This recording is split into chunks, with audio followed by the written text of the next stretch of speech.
What's going on, everybody? It's your boy, Nicey Chunga Benny. I'm here with my co-host, Greg King. What's good, everybody? And you're listening to the Ball Fake Podcast. Now, before we get into this episode, make sure y'all follow us on our Instagram page at the Ball Fake Podcast. And make sure you're liking, subscribing, and turning on our post notifications onto our YouTube channel. But let's get into it. Today, we're going to talk about Game 3 of the Denver Nuggets and Los Angeles Lakers series. I'm going to have my co-host, Greg King, start it off. I kind of feel kind of weird about this game. It just looked like the Lakers didn't have any energy till late. So what I mean by that is like Denver just punched them in the mouth from the beginning, and that's what they needed to do if they wanted to get back in the series, and they did that. Murray did Murray things, going off, going crazy.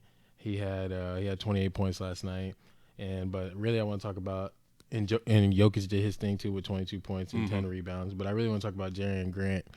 Surprised that he got 26 last night because Lakers have have some defenders who can role players that can step up on him and really control him. So to see him at 26 was kind of made me annoyed as a Lakers fan. Yeah, but, I think early on in the first half, LA they definitely got punched in the mouth. They didn't come out with any sense of urgency. They weren't aggressive whatsoever. Their transition defense was terrible. Denver controlled the pace early on, and I think their offensive scheme, I like how they like to rely on Anthony Davis, but sometimes they're a little bit too reluctant on him offensively. I think LeBron James, he could have been a lot better aggressively, especially in the first half. He didn't put up too many numbers in the first half, let alone in the entire game. He had a triple-double, but it wasn't one of those effective triple-doubles that, put a stamp on the game or whatnot. But I think Anthony Davis also struggled too. He only had 4 rebounds, and that he wasn't really being aggressive like we know AD can. I mean, he did have 27, but it just wasn't that aggressiveness that we like to see. And one thing I want to bring up about the Lakers too, bro, Howard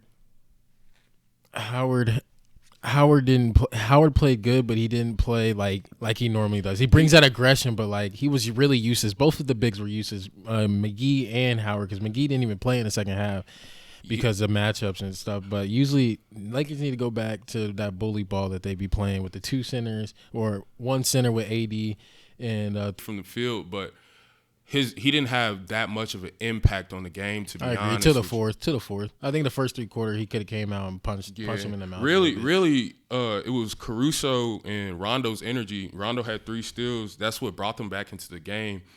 But I would like to see LeBron take advantage of his matchups. He has a slower Paul Millsap on him, but I will give credit to Denver. They've been playing excellent, phenomenal help side defense. Jokic and Grant are over on the lower block, making sure that their LA Lakers are filling them defensively. I'm kind of tired of LeBron taking that fadeaway shot in that little dribble pull up to a 3. Sometimes, especially what you just said, you have Millsap on you, kind of take it to the paint, bro. I think Jokic, driving on Jokic, LeBron driving on Jokic is more scary to Jokic than it is to LeBron. Like he can finish on him easily, bro. So I think he needs to get to the paint more. That's what they live in the paint. All their points come from the paint. Go to the paint. I know he can hit the fadeaway mid-range shot, and I know he can hit the 3, but it's not going to be consistent. So I think going to the paint and, like you said, taking advantage of your matchup will help. Yeah, well, I think they played. Like I said, they scored 64 points in the paint compared to Denver's 48 points. But it was just their 3 ball; it wasn't falling, and defensively they didn't get back on defense. Their transition defense was awful, like I stated earlier, and that allowed guys like Jeremy Grant to get themselves going. He also hit 10 for 12 from the free throw line. Like I said, our free throws. We only have 4 players shooting 75%. That's, as far being a championship team, that's going to be something that's going to hurt them in the future.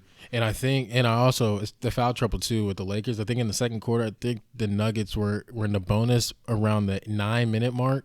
So I mean, the Lakers had to play not as aggressive as they wanted to, or they would have went straight to the line and gave them free points. So I think that didn't help either with Jerry Grant and other players getting points and role players getting points, because all they have to do is either chuck up a shot or really just be aggressive and take it to the paint. They're gonna get a foul call. So I didn't think that helped. That didn't help the Lakers' chances yesterday either. What offensively though, looking looking at Denver's standpoint, they did a really good job of, forcing mismatches. Like I said, they're really reluctant on the Jokic and Murray pick and roll, but we've been talking all year long, all postseason long, about how like we'd like to see other guys on Denver's team, step up and take more shots. Typically, we've been wanting to see that out of Michael Porter Jr., him being the third leading scorer on the team. But I think Jeremy Grant, like I said, he did a really good job of, being engaged. His energy, is spread towards the rest of the team. There was key moments, too, where Jokic, he was out of the game. And, Murray, Grant, and Morris, they did a really good job of keeping the lead. Yeah, maintaining. Denver, they were up 20 points. Now, like I said, LA, they went on that late run, and they cut it to about 5, and that's where things, looked like they were turning. But Denver, they did a good job of, getting over the hump and maintaining their lead. Do you think that Grant will have that same performance? I mean, yesterday was a career high in points for him, so do you think he will have that same game or a different game? Like he'll go back to his old ways? Absolutely not. Absolutely, yeah. Absolutely. I don't think he can maintain that. No. But, like I said, LA, they were disengaged defensively yesterday. There was no fight. There was no urgency. No they energy. Seemed disinterested. Yeah. For the most part, until they made that run. So as far as that run, when you were watching it, did you think that they were going to honestly win that game when they didn't deserve it? Yes, only because like Denver, they were a team that have been playing from behind this entire postseason, down 3-1 in the Clipper series, down 3-1 in the Utah series.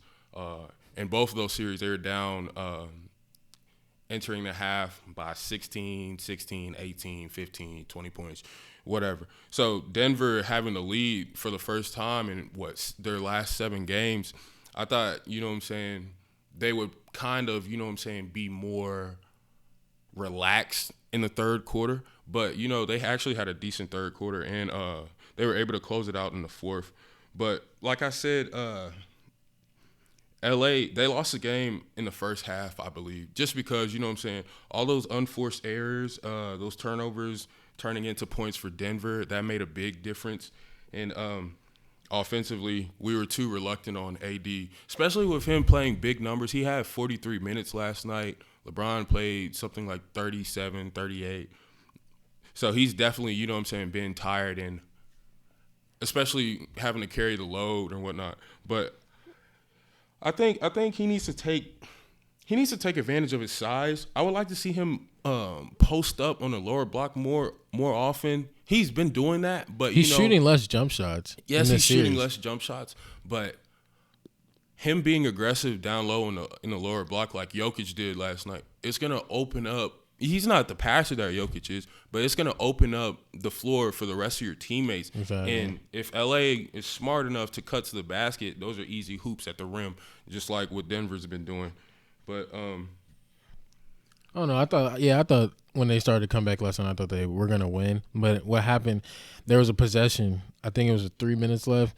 Nuggets were up 101-98. They just forced Jokic to take a terrible shot off one leg with 4 seconds left on the shot clock, and LeBron get the rebound, and he was trying to pass it to KCP, and he turned the ball over. And that's when I was like, nah, this game's over. Then the Nuggets came down. Murray hit that 3, and the game was over after that. So I think that run, they start to feel not the pressure, but they felt rushed because LeBron was taking 3-pointers, like that dribble pull-up 3 that I hate that he does. He wasn't getting to the basket. He was getting to the basket the start of the run, but towards the end of the run when they cut it to 3, they lost the game after that. And like I said, their leg, him and AD, them being so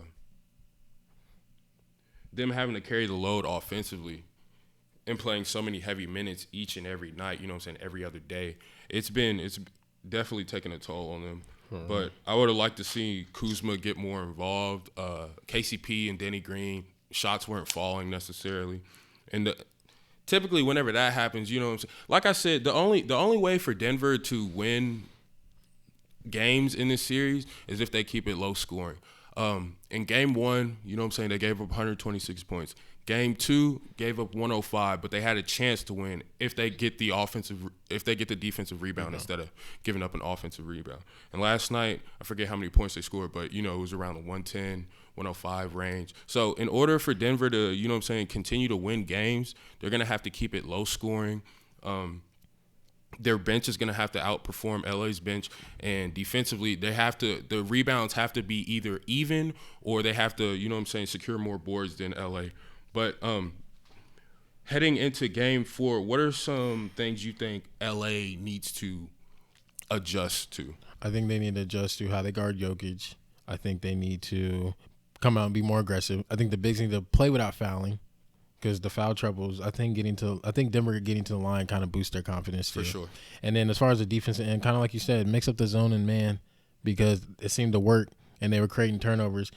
And that's what they do. They get the Lakers, like Caruso and Rondo, they get into these ball handlers space in their grill and they create turnovers. And you know what? I think they can create them turnovers because I don't think Jamal Murray is a great ball handler. I don't think they have a lot of great ball handlers on Denver. So I think if the Lakers guard get up to them, Danny Green, Caruso, Rondo, even Kuzma, because Kuzma can create turnovers too. He can get those steals.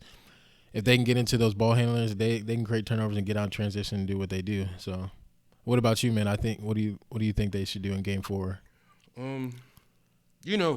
Keep it simple. See what take away. Look at Game 2 and Game 3. See what you did wrong or bad defensively and offensively. Like I said, they're gonna LA, if they control the boards, play their pace and their style of basketball. I think they'll, be able to come up with a Game 4 win. Like last night, they only had 25 rebounds, and that was the fewest rebounds for the LA Lakers in the postseason or regular season since 2006. So I think they have bounced back. I'm not worried at all. I don't know about you. Are you worried? No. Yeah, I'm not worried. I wouldn't be worried. The only thing is we just know it's not over. Just because it's not Denver over. is one of those resilient teams that But I know LeBron's mentality. He wants to win, bro. He's gonna come out. He's not gonna let his team play like that from the jump. So I think. Yeah, they just better not come out flat, and make sure everybody is trying to get involved offensively, control the pace, like I said. And make sure you're taking good quality shots and do the best you can. Throw multiple bodies at Jokic. You know what I'm saying? Like make that guy really work for it offensively. Get the ball out of his hands, not to an open player, but just forcing it out of his hands. And I think they'll be in good position to take a 3-1 series. So you sticking with your prediction? I think it was Lakers in 5. You said? Yeah, I got Lakers in 5. Yeah, I think I'm gonna switch mine. I said 6. I think I got 5. Okay. So. But I think we just about covered it for today, guys. Like I said, make sure you guys follow our Instagram page at Ball Fake Podcast, and make sure y'all also streaming on Spotify, and turn on the post notifications for our channel, and make sure you're sharing it and telling your friends about it. But outside of that, Greg, you have anything else you can say? The Spotify is Ball Fake Podcast too, just like Instagram is Ball Fake Podcast. YouTube's Ball Fake Podcast. Just make sure you're liking, subscribing, keeping everything up to date. We drop every Friday, sometime around 12 and 5 p.m. Eastern time. So just make sure you're on the lookout. And thank you guys for the support, and love you guys. And we out. Out.